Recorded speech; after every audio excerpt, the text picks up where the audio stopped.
Here is the summary of the story, The Snake and the Mirror by Vaikom Muhammad Bashir. The narrator, a homeopathy doctor, recounts his experience of having a snake coiled around his arm. During his bachelor days, the doctor lived in a non-electrified rented room. At that time, he was just setting up his medical practice. He only had 60 rupees and a suitcase of clothes. The room he lived in comprised a bed, a table, and a chair. The room did not have a ceiling, only a log of wood supporting a tiled roof. This log of wood, the narrator recounts, frequently saw a heavy traffic of rats. One night, after having dinner, the doctor returned to his room. He could not sleep, so he decided to read at the table.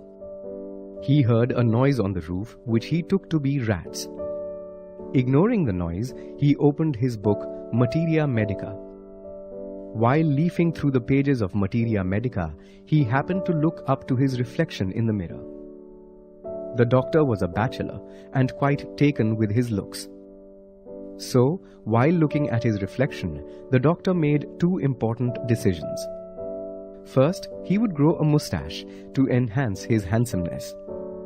Second, he would always have an attractive smile on his face. These decisions reveal the vanity of the doctor.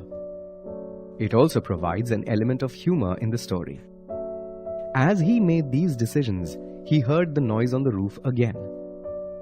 Dismissing the noise, he started walking around the room thinking he should marry soon. He decided to marry a rich, plump woman doctor, so she would not be able to chase him if he chose to run away. He sat down again. The room had gone quiet. Suddenly, there was a noise overhead. Startled, he looked around. At the same time, a fat snake fell on the doctor and coiled around his shoulder. The doctor went deathly still. He was extremely frightened, but he could not move for fear of the snakes attacking him. His mind, however, was racing with possibilities. He felt the presence of God.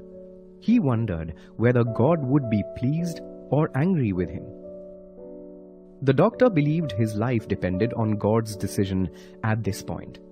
The snake was now crushing his arm. The doctor felt his arm going numb. He wondered what would happen if the snake bit him. He was poor, therefore had no medicines in the room. For a moment, his foolishness made him smile. He felt God smiling with him as well.